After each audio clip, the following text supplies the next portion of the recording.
What's going on, everyone? Welcome to another episode of 100 Yards of Football Sports Talk Radio. I'll be your host and producer this afternoon, Logan Landers. And today, of course, as always, our weekly tradition, it is the Atlanta Falcons weekly report. This one's going to be our Week 13 report, as the Falcons had a favorable outcome for the first time in quite some time after getting a 24-10 victory over the New Orleans Saints, a divisional rival, and of course, snapping that nasty 5-game losing streak. Now, we're going to dive into that game, look at what went right for Atlanta, what they can improve on, and look ahead to their upcoming matchup this upcoming weekend on the road, taking on the New York Jets on November the 30th. So, be sure if you enjoy this episode, please like, comment, share, and subscribe. We go here live on the channel each and every single week, talking not just about the Atlanta Falcons, but talking about Tennessee, talking about all of college, all of NFL football, high school football sprinkled in there as well, and tremendous interviews, looking back at legends, and so on and so forth.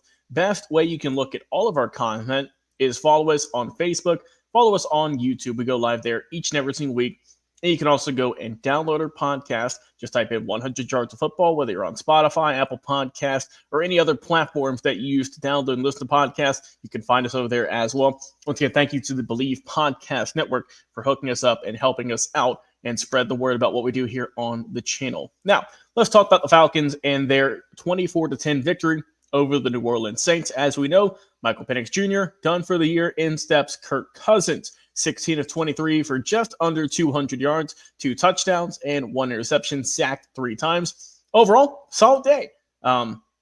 Kept Atlanta in it, had some good moments, and looked like the Kirk Cousins that we signed last year to be the franchise savior for Atlanta. But he had a good performance. Kirk did really well overall, besides like I said, 1 pick, sacked 3 times. It is what it is, but win's a win.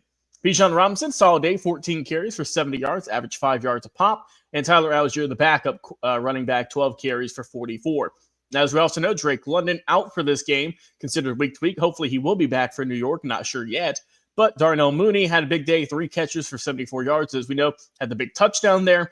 Bijan Robinson also got involved. Kyle Pitts had a few good catches, as well as a few other guys got involved in the action as well. Of course, with London out, some other guys are going to have to step up. Some guys you might not have heard of, like Dylan Drummond, David Sills, and Charlie Werner, guys who are getting more and more time with Drake London out. And as you got to kind of change things up as your quarterback position as well. What is Kirk Cousins like? Who does he want to go to more? And does he have any eyes on any of those players that you might not have known coming into the Saints game and looking ahead to the rest of the season? Now, big factor for Atlanta has been all year is defense. Really solid day, 5 sacks on the day as a team. Brandon Dorless, sack and a half, as well as James Pierce Jr. Jalen Walker got involved. Rook Ororo got in there also. And just another dominant performance from the Atlanta defensive line. Guys who are just dog-tired, going to the quarterback, getting past the O-line, and getting sacks, getting pressures, whatever you want to. And they have been doing that pretty much consistently all season long, and it paid off for them once again, limiting New Orleans to only 10 points on the day. And as we know, Xavier Watts helped out in the defensive department as well, got 1 interception on the day. Atlanta did well. They did good defending Alvin Kamara.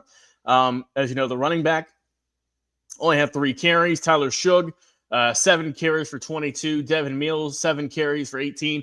Only 79 yards of total offense for running the ball New Orleans had. Tyler Shugg, mostly throwing the ball a lot, 30 of 43 for passing, 243, no touchdowns, 1 INT, and as we just mentioned, the aforementioned 5 sacks on the day. So Atlanta, very good divisional win. They needed that win or else the season was very much done.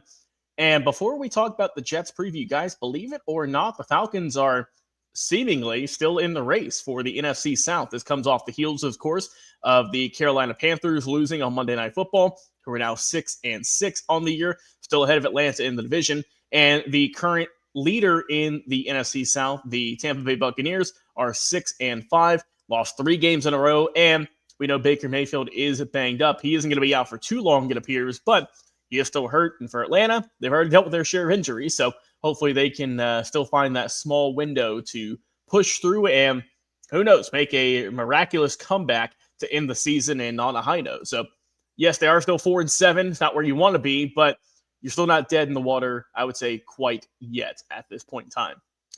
Looking ahead, New York Jets this upcoming weekend going on the road And we know they've had some issues at quarterback as well, started off the year with Justin Fields, said that's not going to work for me, brother. Let's switch out and let's go over to the trusted vet in Tyron Taylor, who in 4 games this year had 60 completions, 61%, pretty much 62, close enough.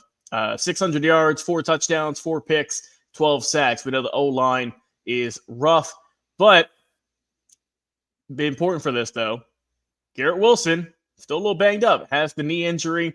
He's been on the IR, so that is a key factor in this game that is not going to be there. He's been on the injured reserve, and they do expect him to play the rest of the year, but it's still going to be some time before we see the very talented Garrett Wilson on the field again for the New York Jets. But they have Breece Hall, who is a very solid running back.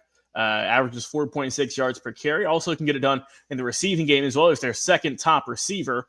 He's got 301 yards catching there, 1 touchdown for him. But just good play overall. In the defense, they have some good players like Sherwood, like Brandon Stevens, their cornerback, Malachi Moore, very solid safety. As a team, they've got 19 sacks on the year. Guys you want to watch out for in that department.